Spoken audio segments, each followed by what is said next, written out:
சிறகடி காசை அடுத்து வர எபிசோடில் பார்த்தீங்க அப்படின்னா மீனா பார்த்தீங்கன்னா ஒவ்வொரு நிமிஷமும் வந்து செத்துட்டே இருக்காங்க. இந்த மாதிரி ரோஹிணியோட விஷயத்தை வெளியே சொல்ல முடியாமல் அவங்க ஒவ்வொரு நிமிஷமும் பார்த்தீங்க அப்படின்னா மனசுக்குள்ளே வந்து குற்ற உணர்ச்சியாக இருக்குது. இதனால் அப்படி விஷயத்த சொன்னால் என்ன நடக்கும்னு சொல்லிட்டு யோசிச்சு பார்க்குறாங்க. முத்துக்கிட்ட வந்து இந்த விஷயத்தை பற்றி சொல்கிறாங்க. இவ்வளோ நாளாக அவளை நம்மளை ஏமாற்றிட்டு இருக்காளா அப்படின்னு சொல்லிட்டு முத்து வந்து கத்துறாங்க. முத்து கத்துறதை பார்த்துட்டு அண்ணாமலை வந்து என்ன ஆச்சு அப்படின்னு சொல்லிட்டு கேட்குறாங்க. உடனே முத்து வந்து ரோஹிணி வந்து இவ்வளோ நாளாக ஏமாத்திருக்காப்பா நம்மள அப்படின்னு சொல்லிட்டு அண்ணாமலை கிட்ட சொல்கிறாங்க. கிறிஷ் தான் ரோஹிணியோட பையனா? அது மட்டும் இல்லாமல் அவளுக்கு ஏற்கனவே கல்யாணம் ஆகி புருஷன் இறந்துட்டான். அதுக்கப்புறம் தான் நம்ம மனோஜை கல்யாணம் பண்ணியிருக்கலாம் அப்படிங்கிற எல்லாத்தையும் பார்த்தீங்கன்னா முத்து வந்து அண்ணாமலை கிட்ட சொல்கிறாங்க. இதெல்லாம் கேட்டு அண்ணாமலைக்கு பார்த்தீங்க அப்படின்னா ஹார்ட் அட்டாக் வந்து நெஞ்சை பிடிச்சிட்டு உட்காந்துடுறாரு. உடனே உன்னால தானே எங்கள் அப்பாவுக்கு இப்படி ஆயிடுச்சுன்னு சொல்லிட்டு முத்து பார்த்தீங்க அப்படின்னா ரோகிணியை மாடியிலேருந்து கீழே வந்து அடித்து தள்ளி விடுறாங்க. அதில் வந்து ரோகிணி பார்த்தீங்கன்னா கீழே விழுந்து அவங்களும் வந்து இறந்துடுறாங்க.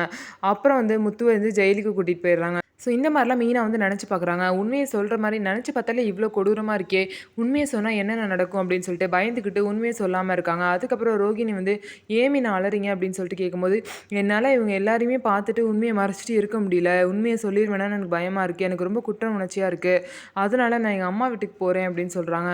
என்ன சொல்லிட்டு போகிறேன்னு தான் எனக்கு தெரியல அப்படின்னு சொல்லிட்டு மீனா ரொம்பவே புலம்பிகிட்டு இருக்காங்க. ஆனால் பார்த்தீங்க அப்படின்னா ரோகிணி வந்து எந்த ஒரு குற்ற நிச்சயமே இல்லாமல் எப்போதும் போல் ஜாலியாக சுற்றிட்டு இருக்காங்க. மீனா பார்த்தீங்க அப்படின்னா முத்துக்கிட்ட வேணுன்னே வந்து சண்டை போட்டுட்டு அவங்க அம்மா வீட்டுக்கு கிளம்புறாங்க. ஸோ இதுக்கப்புறம் என்ன நடக்க போகுது, மீனா எவ்வளோ நாள் தான் அந்த உண்மையை மறைச்சி வைக்க போகிறாங்க அப்படின்னு சொல்லிட்டு பார்க்கலாம். நம்ம வீடியோ உங்களுக்கு பிடிச்சிருந்தா நம்ம வீடியோவை லைக் பண்ணிக்கோங்க.